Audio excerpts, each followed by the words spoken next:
Hey there, UK EDCers that aren't allowed to carry this knife because it's not UK EDC unless you have a valid defence. Boom. It's a Chris Reeve knife. Yes, and it is mine. I purchased this. Brand new. Like an idiot. This is one I've been wanting for, I'd say, curious for about 6 months. I mean, I've known about this for about a year. I'm fairly new to the high-end folding knife world. I've been into knives for ages, but it's mainly been like fixed blades and things like that. I have a couple, nothing super high quality or anything. I have one, but that'll probably be on this channel. Why not? But this one is one that everyone on Reddit's been screaming about, and everyone, well, actually they've been talking about the Spencer, but Chris Reeve, the brand anyway, everyone goes on about and says how crucial and how much it changed the knife industry and all that lot. So, you know, I've been wanting to get one. It's hard to handle something like this over here because we have one official, one exclusive UK dealer, which is Frame Our Knives, or Frame Our Custom Knives, and it's a bugger to get over there. I don't even know if, I'm sure he let you handle them before you purchase them, but it's the one store, and you know, so it's not ideal. So it's basically buy it or screw you in this country, unless you live close to Frame Our Custom Knives. I'm sure he's a lovely guy. I haven't dealt with him yet. I will probably try and get an Impinda at some point, just because I want to know if it's UK legal or not. I don't think it is. If it isn't, I'm going to make it. I don't care. But, you know, that's going to be a little bit later. This wasn't a cheap purchase. Anyway, let's stop wasting your time. I've reboxed this for dramatization's sake. I have opened this and been playing with it and had this for a couple of days. Just a disclaimer, my opinion is entirely invalid. I'm not going to be able to properly use these and run these lock knives or fixed blades or whatever, because I live in the UK and I don't do a manly enough job to actually require a knife. So if you're looking for a real opinion, go to someone like, I don't know, like Nick Shabazz. Anyway, I've wasted enough of your time with this preamble. Just look at that presentation. Never had a knife this well presented. Nowhere close. So you get your little sticker in here, which I've had a couple of these, so that's nothing crazy. That is something I've never had before, an actual proper birth date with the day on it. I've had similar stuff, like the Manly Wasp tells you sort of stuff on it with a little card, but I don't believe I've had an actual birth date on it. And that's cool, look. Really recent, this one. Well, like, this is only just over a month old, month and a half old, so that's cool. This registration card, which yeah, I might do that if I ever get a problem with it, but it's probably fine until I need it. I don't know. This, because you're absolutely encouraged to take this apart, and yeah, I'm gonna. Obviously, it's me. I can't help myself. Even though this has been taken apart a million times before. I don't know, you even get care notes. It tells you what edge angle you want. Well, convex blade edge. I hope I don't put a dent in this, because this is going to be strops or nothing. Yeah, cool. Store in a dry place, yeah. And then you get this.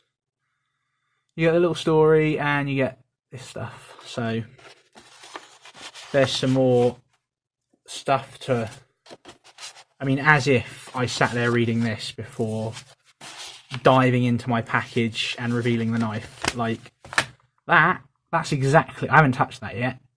I mean, I already know what it is. It's grease, it's Loctite 222 MS, whatever that is, and then it's 2 hex nuts for the pivot and 1 for the rest of it. Whatever, ignore that. This is what we're after. So it came basically like this, with the Chris Reeves knives, the logo. wrapped in this beautiful dark blue cloth. Very high quality. And oh yeah, look at that. Look at that. Alright, I didn't pay for any inlays because it was expensive enough already. Plus, having the just plain titanium thrown at me for so long, I sort of wanted to just start with that.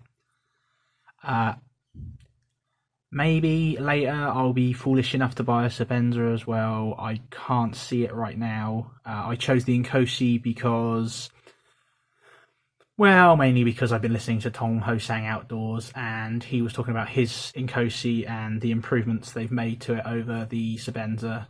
But I looked it up myself, and it's, you know, they're both great knives. One of them, like the Sabenza's got the huge history and all that lot, and the clout of being a fantastic knife, even though it's been unchanged for years upon years, and setting industry standards and all this lot. And however, Cedric and Ada Gear leads me to believe that the Inkosi is very slightly smoother than the Sabenza. The Sabenza wasn't even available. It was just, unless you wanted inlays, but then it was prohibitively expensive. The plain Inkosi, they had it. Also, this has the ceramic detent ball, which I quite like the idea of, rather than just straight titanium lock face. And it's got less of these, and it doesn't have that weird hole here. That, I mean, again, if you like that, that's cool. That's a design choice. That's a, you know, it's a hugely influential design. Also, they've got that at an angle. That was only an issue on the Sabenza 25s, I think, but you know, whatever. I'm barely going to be able to carry this anyway. So, and they've got this on just one side. I do think I prefer the way the Sabenza pivot is, although I appreciate this one's a bigger pivot, affording it more strength, along with the phosphor bronze washers that are huge, giving the blade tang the most surface area it possibly can get, rather than having these tiny little ones where it's a tiny bit of surface area right on the pivot. There's that. There are downsides to this, apparently, like where this doesn't stop the titanium scale, apparently it can pinch that and cause undue stress on the blade pivot and things. You know, apparently this has got a slightly thicker blade stock than the Sabenza. You know, it's just down to personal preference. For me, the Inkosi was a little bit better than the Sabenza, in my opinion. I'm an idiot. I don't know anything about Chris Reeve except for this knife in my hand. So, if I'm being a complete dolt, don't shoot me. First off, oh my god, it's the smoothest knife I've ever opened by a country mile and closed. You can just sit there for ages just opening and closing this thing, and it took me about a day to sort of appreciate it. When you first get it, you're just like, no, there are little jogs. It's not like super ultra smooth, like, but it's when you're using your thumb. Oh man, there's nothing else in my collection anywhere close to this level. Oh goodness, as you can see, I just got the standard like drop point. The Insingo is one I heard good stuff about, but this is just the classic blade shape for me. This is the one I've seen everywhere, so I figured just go with this. And I wanted the blue thumb studs as well, because really looking forward to having that blue anodization wear off, which is everyone's favourite little complaint, I think. One complaint that I've seen that I do sort of agree with is these are the most uncomfortable thumb studs I've ever encountered. That's not to say they're bad. It's just if they were a standard shape, they'd be a lot better, I think. But they're very pretty. You know, they're just sort of conical. It just means there's less surface area to engage with at the top where you're actually putting your thumb. So it's really not a big deal, though. I mean, hell, you can even, this has got such good grippy jimping on it. You can actually use the end to open the knife, and you can do it the whole way around. Look. Which is crazy to me. You know, it's just that tiny little bit there, but it's enough. Never, you're never opening it that way though. Just straight like that. It was sharp enough out the box. I've had sharper, but it's very close to being one of the sharpest. Absolutely beautiful. This thing is absolutely huge. This is the large Inkosi because I can't carry it anyway, so there's no real point in getting the small. I might get a small later. It certainly sort of surprised me how big this was because again I'm used to this size. But yeah, there it is against some other classics. So it's yeah, easily bigger than all of them. And if we're to put it against, I don't know, the UK ones, it will of course dwarf them. I'm not going to put any stats on the screen for this because just look it up. This is available everywhere. No, I'm not being lazy. Look at it. These are like toys. There you go. Just dwarfs them. The small Inkosi would be much more in line with the UK legal size. Not that you can carry it, of course. To sort of make you wonder why he didn't just make the Impinda 2.5 inch blade, because that would have sold like crazy over here. But yeah, the scales have a weird texture on it. It's bee blasted. I'm told they snail trail very easily. But yes, it's a weird feeling at first. It takes a minute to get used to, but that's lovely. Once you're over it, it's like it's a little bit grippy. I can't feel any hot spots on this really. I can feel the pocket clip, but it's not horrendous. Some have complained about the 2 finger grooves, like this second one not fitting their hand properly and stuff. Not a problem for me. This fits me perfectly. Then again, I haven't used this really, so who knows, if I was beating a piece of wood with this, maybe I'd change my mind on that. Doesn't feel like I would, but you never know until you're actually doing it. The jimping on this feels perfect. Really, really does like grip your thumb. No issues with that, and it's so beautifully machined. Look at that. There you go, look at that.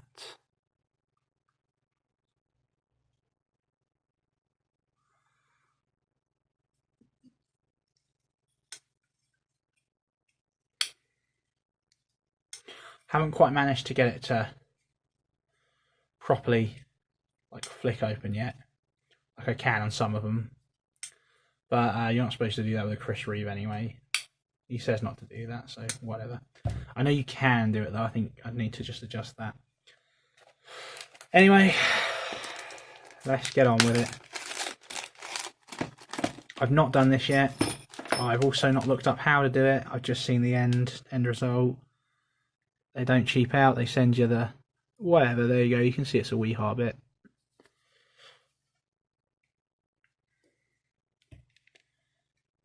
So let's do the pivot first.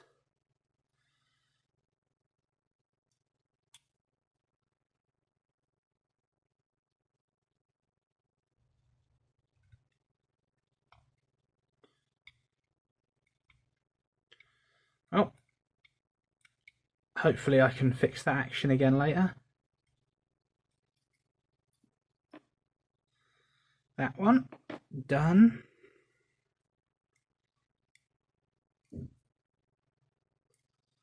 Let's undo that one without scratching up the blade surface.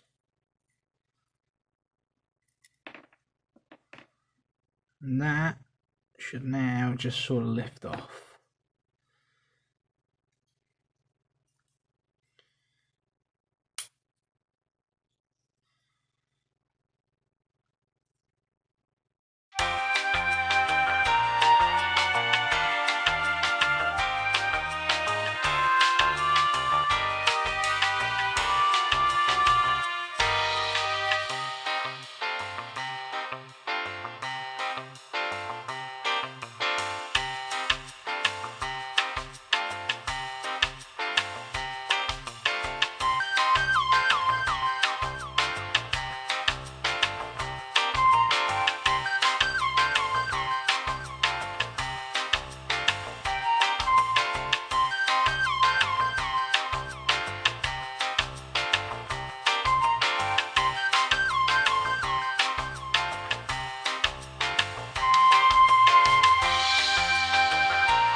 Okay, so D19, a lot of grease.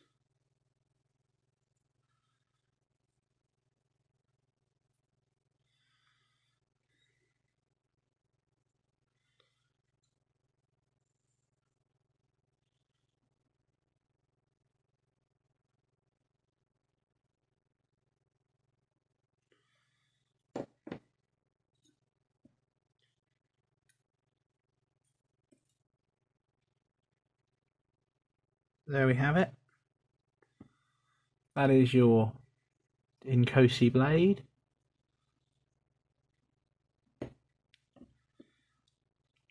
That's the stop bar there. Just sort of free floats on there. Just for curiosity's sake. Yep. Okay, that just goes all the way down and nothing stops that. Okay. Just as I thought.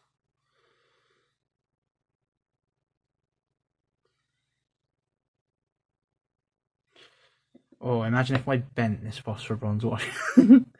Let's not think about that. Okay, yeah, and that's where I could remove the lanyard if I wanted. I think I'll just keep it on there. I know most people get rid of it. I'm sure if I was going to actually use this knife, I'd hate it and get rid of it, but there you go. There's the out of focus scale. And there that you can see the ceramic ball that's been pinched in. I was wondering how they did that. So I guess they cut the metal here and here to push it in to hold that ball in. That's a good solution. I was like, it can't just be glue. That's terrible. Well, this doesn't need a clean or anything because it's brand new. I'm going to go ahead and put the scale, the phosphor bronze washer on there because it seems to make more sense to me. Okay, and let's just put it back together the way I took it apart by spinning. Spin.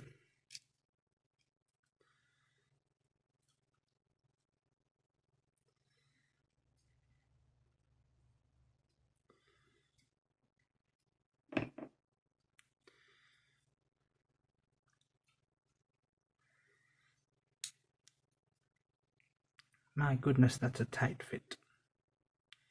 But yeah, look how big these screws are. Look how wide they are. Look how out of focus it is, and that just adds. That's just to added strength kind of thing. Really helps beef that pivot up so that they meet in the middle, and it's all a huge solid thing of steel. So if you were ever going to depend on a folding knife, you know, you could certainly bet on your Inkosi with that pivot. Oh, there's a cat.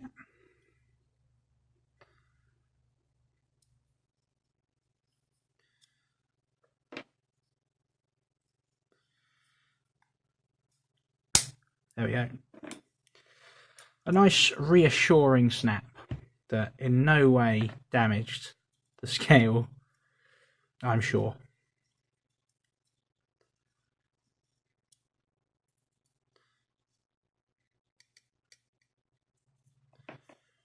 Oh, I have just realised I'll need to use a bit of Loctite on that. Give me a second. Okay, so that's tight enough.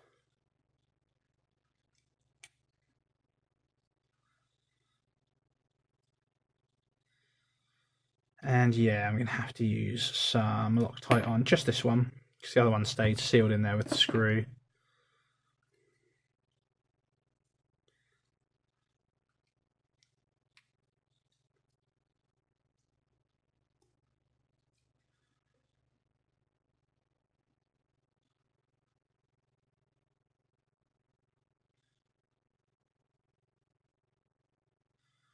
Oh, it's like a weird purple.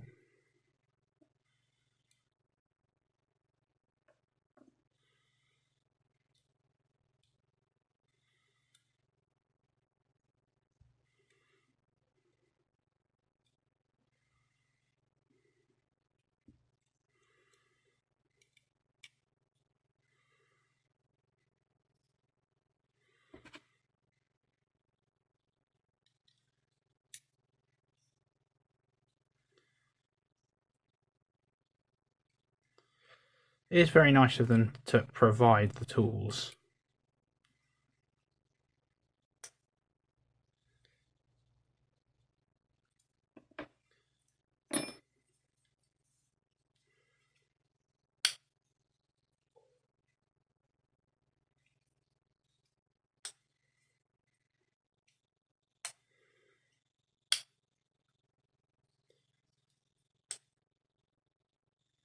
And just look at it. Without any attempt whatsoever, it's just dead center. And we're straight back. I think that's even smoother than it was before. Maybe it's not tight enough.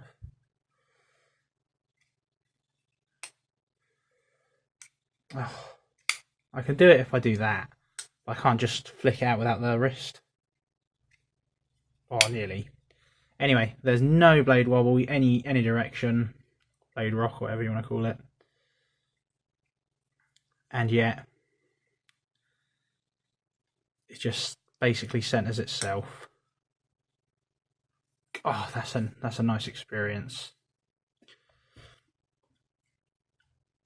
So, colour me impressed. It is pricey. I mean, yeah, there's no lying that you can get more exciting looking knives for a lot less money nowadays. A large part of the Chris Reeve sort of brand is its hype. But that doesn't mean it's not a damn good knife. So another thing is just look at that blade shape. You've got your huge sharpening choil here that's proud of the sort of secondary grind all here. Completely proud of the scale. Like I said, I'm hoping to just drop this though. Absolutely wonderful hollow grind on this thing.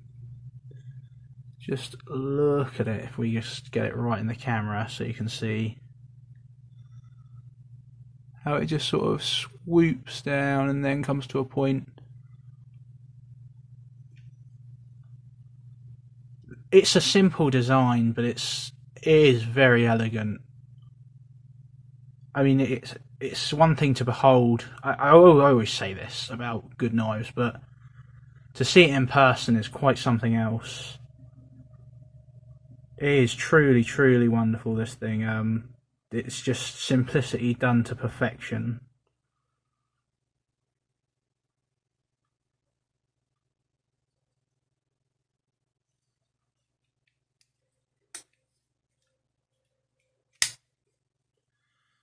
Definitely not supposed to do that. And I feel like you're sort of robbing yourself anyway if you do, because you're not getting that beautiful.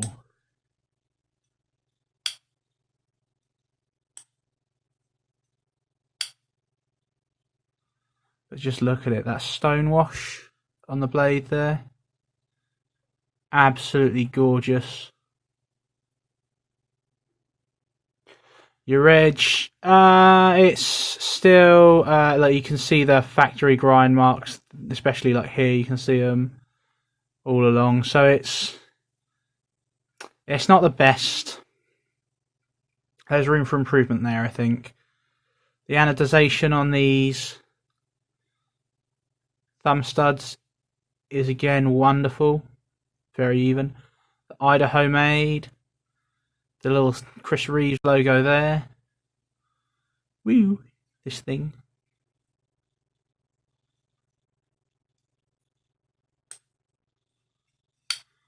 I really look forward to not using or carrying this very much.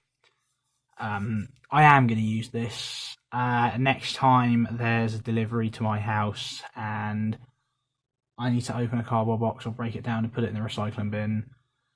Oh, you better believe this thing's gonna come out and it's gonna get some real light use.